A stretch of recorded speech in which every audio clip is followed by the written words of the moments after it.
Hello, everyone. We're going to give people another minute or two to get logged in, and we'll be starting shortly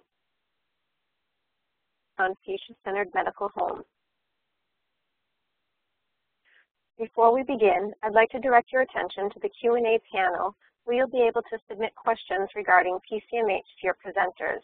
We will be taking questions throughout the webcast, and we will post the responses within the next week on Galen's Wiki. Also, our presentation today will be taking under an hour, so you may actually get some of your day back. Okay, let's begin. Your presenters today are first Sherry Atchley. Sherry comes to Galen with over 8 years of EEHR experience. She's been with us for about a year now.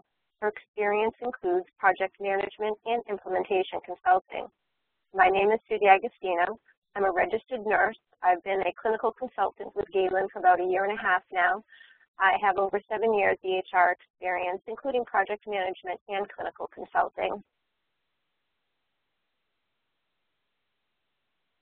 Some of the items we would like to go over today include reviewing and defining healthcare IT alphabet soup. We'll explore and define PCMH. We'll be comparing the 2008 guidelines with the 2011 guidelines. We'll review scoring for PCMH certification. We'll review the PCMH standards and how to meet them with enterprise EHR technology. And we'll also provide you with some resources. As you are aware, there have been quite a few initiatives in the past few years to improve patient care. Some of the acronyms or terminology you may be familiar with: ACO, which is Accountable Care Organization; NCQA, also known as NCQA, or the National Committee for Quality Assurance. Because of its involvement with PCMH, I would like to provide a little bit more background on NCQA. The National Committee for Quality Assurance is a private, not-for-profit organization that's dedicated to improving healthcare quality.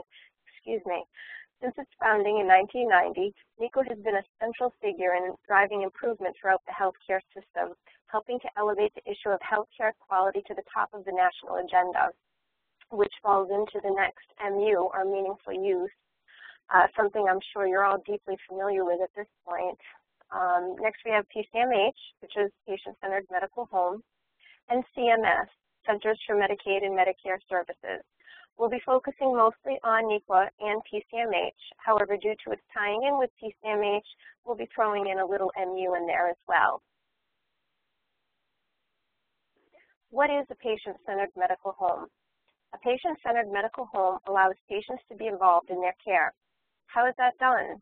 Well, by providing patient education, online secure messaging, educational groups, timely and accessible care. These factors integrate the patient into their own health and well-being. In addition to the physicians, there may be social workers, nurses, educators, as well as on-site services to provide easier access.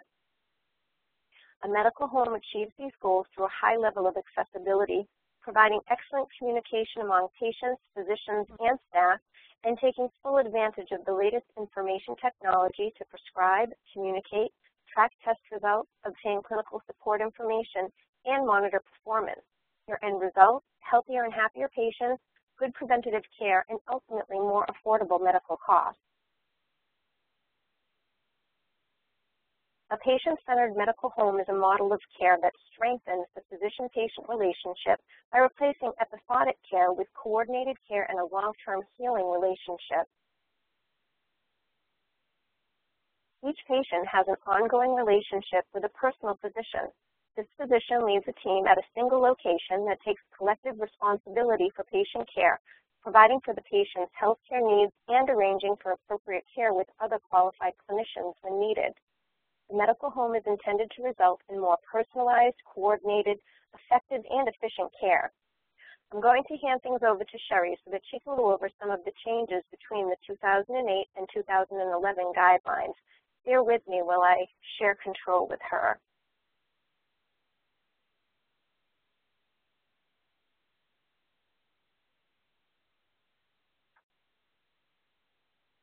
Okay, Sherry, you should have control momentarily.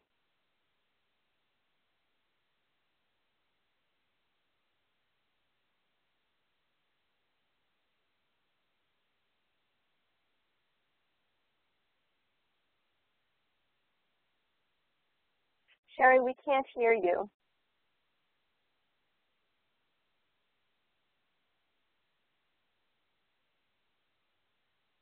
Thank you, Sue. Can you hear me now? Yep, we can hear you now, Lynn. Okay, thank you.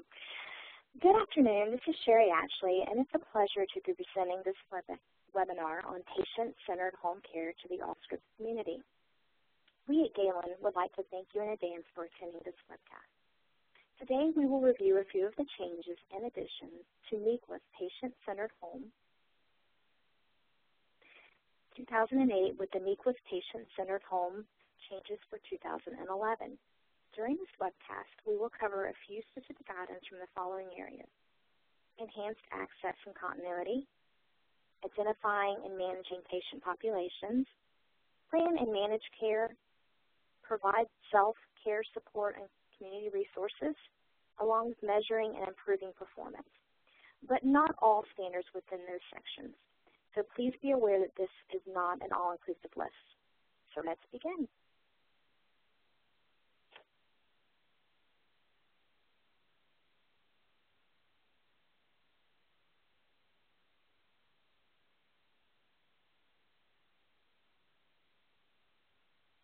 Hi, so I apologize. See, I'm having a problem with the slides advancing again. Is there any way that you might be able to just take control and just pass through the slides, please?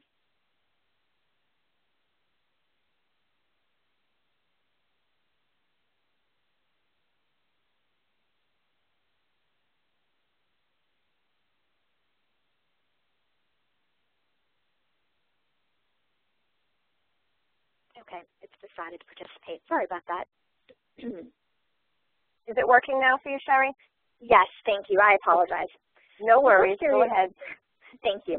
The first area of discussion is PCMH 1F, which is class or cultural and linguistically appropriate services. This standard is designed to help understand the composition of the patient population, provide cultural and linguistically appropriate services, and to detect any health care disparities. One of the steps is to collect race and language needs from individuals either directly or indirectly. Indirectly meaning using estimation methods. Although individuals are not required to report their race and language, the clinical organization must at least make an attempt to collect this information from the patient. In an effort to do this, clinics and organizations can use various methods to address this standard. Let's discuss a few of those methods. For one, clinics and organizations can provide training and continuing education that explains the importance of collecting this information, ideally training all staff who interact with patients, such as customer service representatives, claims staff, wellness coaches, disease management nurses, case managers, other care coordinators, maybe appointment schedulers or medical office assistants, as well as nurses and doctors in the provider offices. Secondly, a script can be provided for providers and staff to use when asking patients about race and language. Keep in mind, the script should explain how and the data will and will not be used, and it needs to be simplified and clear for patient understanding. The reason for this is that research shows the majority of patients are more than willing to provide race and language information when they know how it will be used. Third, websites and written materials provided should be available in multiple languages, especially those most relevant in the patient population. Clinics and organizations should also provide information on their website about their staff, such as the languages spoken by staff and by which staff, so the patient knows what to expect upon their visit. And lastly, the clinical organization should try to recruit bilingual staff in order to meet the demands of the patient population. If for some reason this is not possible, clinics and organizations should assist eligible patients with finding practitioners who speak their preferred language.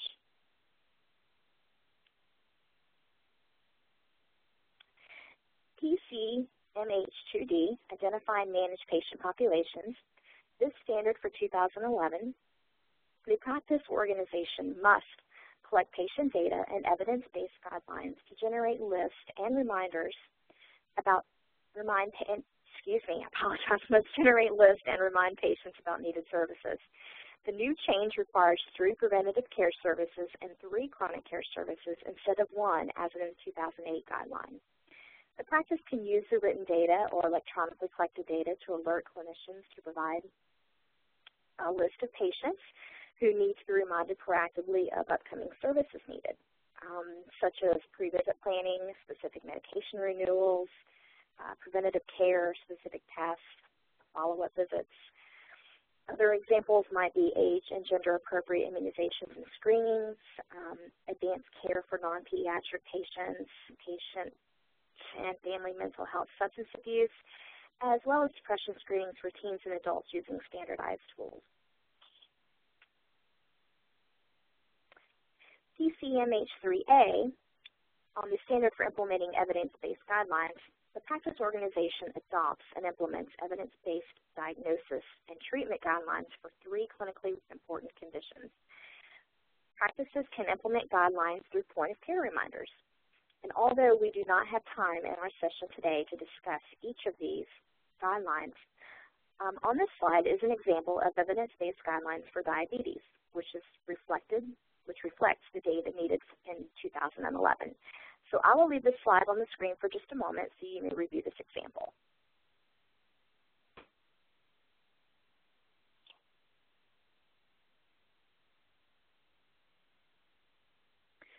For PCMH 3B, the standard of identifying high-risk patient practices are asked to document how they identify high-risk or complex patients. The new or changed standard increases the patient record review from 36 to 48 patients. And to discuss in further detail, patients with a high level of resource use, frequent visits for urgent or emergent care, including hospitalizations, multiple full modalities, and or multiple risk factors. The clinic organization can use a practice management system to identify patients by ICD-9 codes, and of course, ICD-10 in the future. Utilized with high-risk patients, for example, patients with asthma, obesity, ADHD, from the entire patient panel. Identifying patients by ICD-9 code would require the practice to narrow the list of patients who are specific high risk or complex among those with a broader condition. And then the practice organization may also have a registry of children and youth with special health care needs to assist with the identification.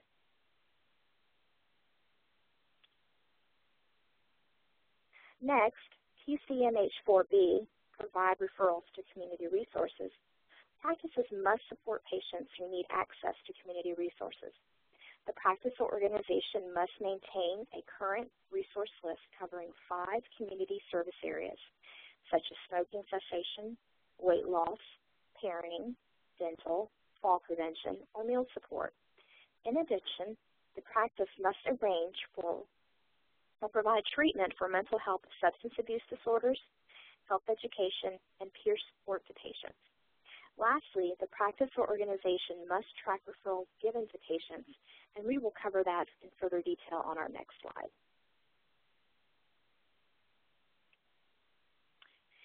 PCMH 5B, or referral tracking and follow-up.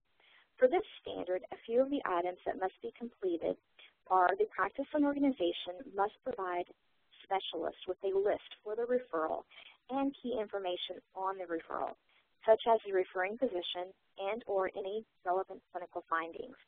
They must implement a process to track the status of important referrals and must follow up and obtain specialist reports, ensuring a copy of the report is received back into their offices for their chart. They must be sure to ask patients about self-referrals and request specialist reports identified by patient communications. And lastly, they must provide an electronic summary of care for more than 50% of referrals. PCMH 6F, standard for reporting data externally, includes electronic reporting information for quality measures to CMS and other registry systems. The practice needs to electronically report ambulatory clinical measures to CMS or states. As you're aware, this is also a core meaningful use requirement. Ambulatory clinical measures to other external entities. data to immunization registries or systems. This is also a core meaningful use requirement. And lastly, syndromic surveillance data to public health agencies. This is also a meaningful use requirement. The last standard we are covering is ensuring the practice is using a certified EHR. Per the standard, the practice or organization must use an EHR that has been certified and issued a Certificate HIT Products List Number, or CHPL, under the OMC HIT certification program. As you're aware, this is a core meaningful use requirement. Secondly, the practice or organization must attest to conducting security risk analysis of its EHR and implementing security updates to resolve any deficiencies. This is also a core meaningful use requirement. I am now going to turn the presentation back over to Sue, who will be reviewing the PCMH scoring and how the enterprise EHR can assist with meeting those measures. Thank you so much, Sherry, for that information in regards to the differences in the guidelines. Bear with me for just a sec, and you will be able to see my screen again.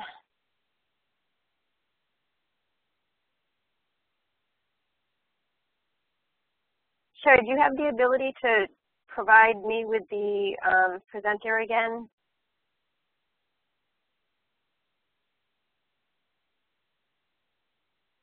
There we go.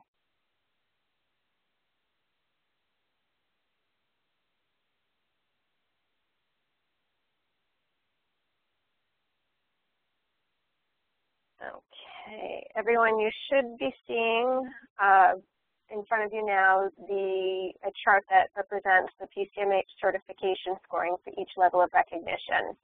We'll start first with the summary of scoring, which has points required for each recognition level and the must-pass elements for each level. Your organization must score at least 50% for each must-pass element. Next, you'll notice in the points column the amount of points for each standard and the amount of points for each element within. As we move across, you'll see the standard and each element name. And finally, in the must-pass column, a check mark next to the element that is the must-pass element.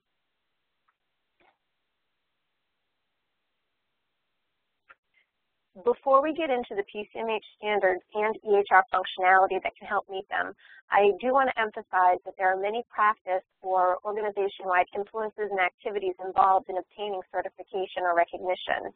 We are only reviewing enterprise EHR-related items in today's presentation. Now, what are some of the tools that enterprise EHR offers that can be used for PCMH Standard 1, Enhanced Access and Continuity? By providing timely clinical advice by telephone, how does EHR do this?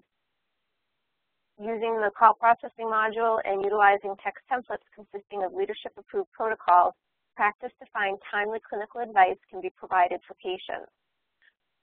Providing timely clinical advice by secure electronic messaging during office hours, patient portals, Follow My Health, Relay Health, as well as task teams created specifically to triage messages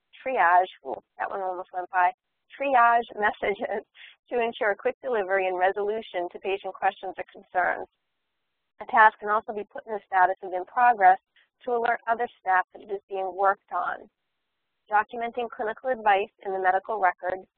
The practice does need a documented process for staff to follow for entering phone and electronic messages into the patient record.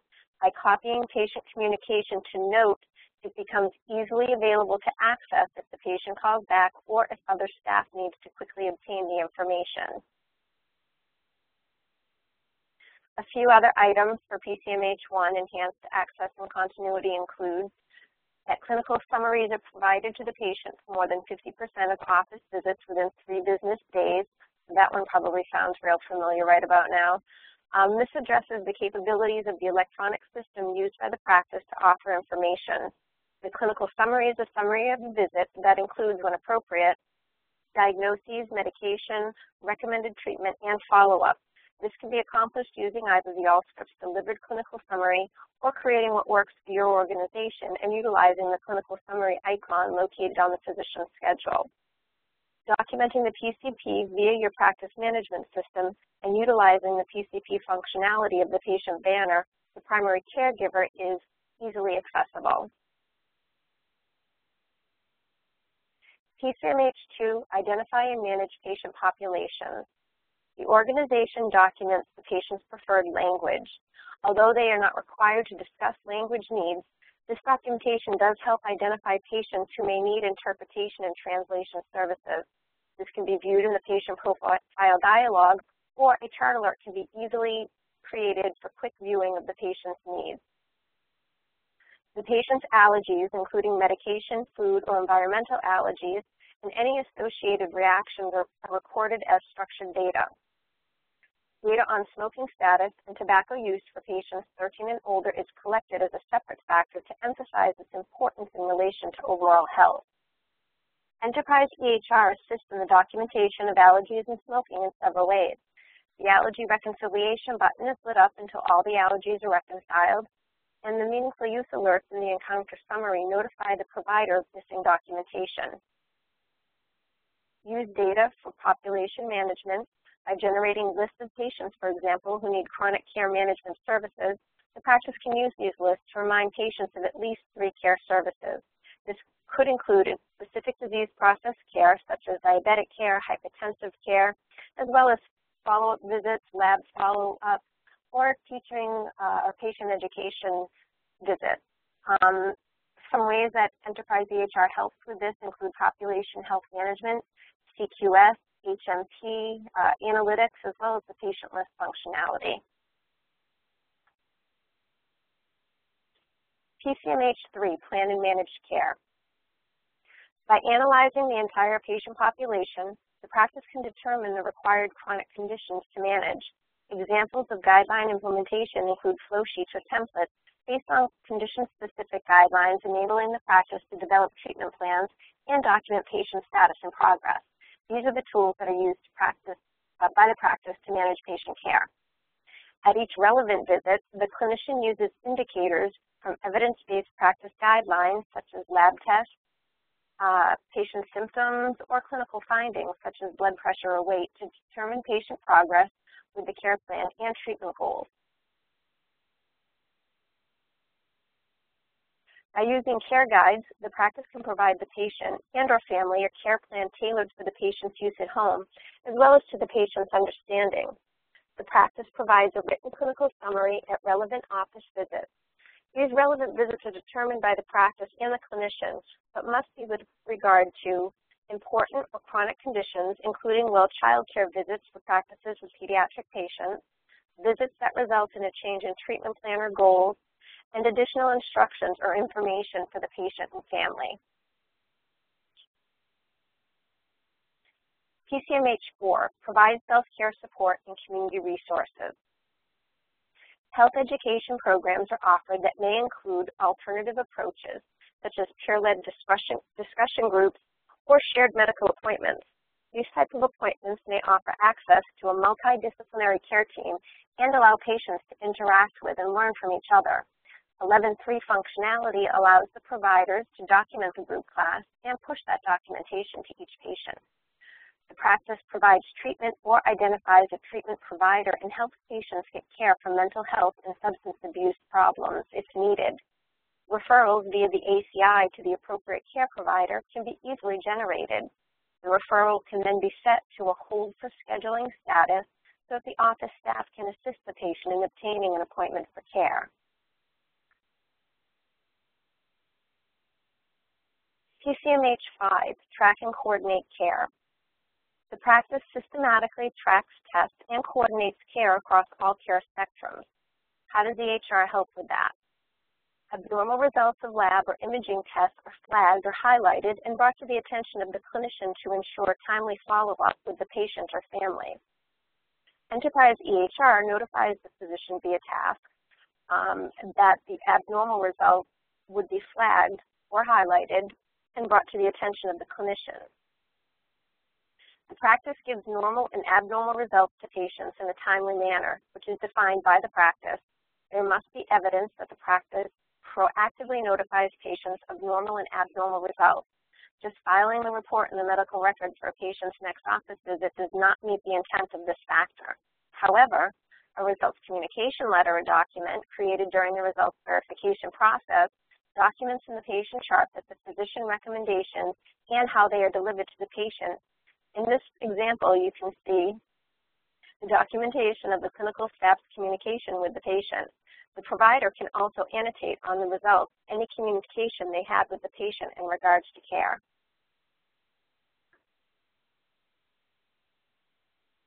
Another example of PCMH5 and Enterprise EHR is the flexibility of configuring referrals in the orderable item dictionary.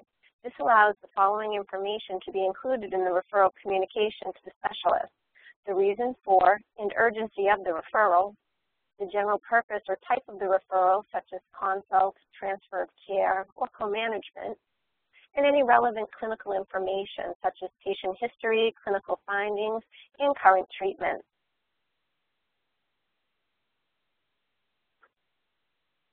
PCMH6, measure and improve performance.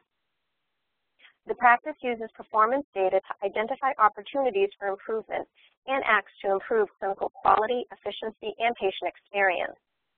One of the options available for Enterprise EHR is the ability to submit electronic data to immunization registries. The practice does need to perform at least one test of the EHR's capacity to do so. For this factor to be utilized, the immunization registry to which the practice submits does need to have the capacity to receive the information.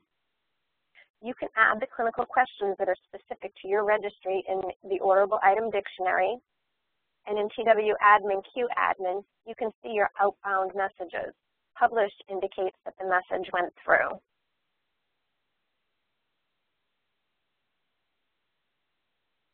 Another option for PCMH6, measure and improve performance, is syndromic surveillance reporting to public health agencies. The practice performs at least one test of the EHR's technology's capacity to provide electronic syndromic surveillance data to public health agencies and a follow-up submission if the test is successful. This factor is not applicable if the practice did not collect any reportable syndromic information on their patients during the past 12 months. And in another example of being tied to meaningful use, to qualify for MU, the practice must meet the related factors using a certified EHR. A few back-end things in regards to reporting on syndromic surveillance include ensuring that you are part of the Allscripts data warehouse and your ETL is up and running, that you have connectivity to the Allscripts hub, and that population health is functioning correctly to send information to the public health agency that you choose.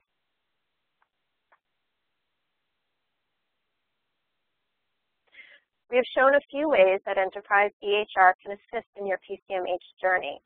As mentioned before, there are many other items that need to be taken into consideration when deciding on the level of certification you wish to go for and how you're going to get there. Practices should review the PCMH standards to determine if they perform the functions required by the elements for each standard. We have supplied a few online resources that can answer questions that you may come across.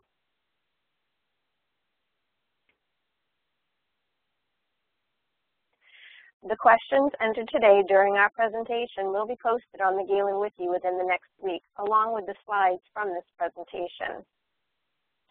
Any questions that you may have after this presentation can be sent to education@galenhealthcare.com, and we will add those to the others. Thank you again for spending some time with us today. We know and appreciate how valuable your time is. Please join us again for Galen's next presentation, May 1st. The topic will be Order and Result Interfaces, Overview, and ConnectR.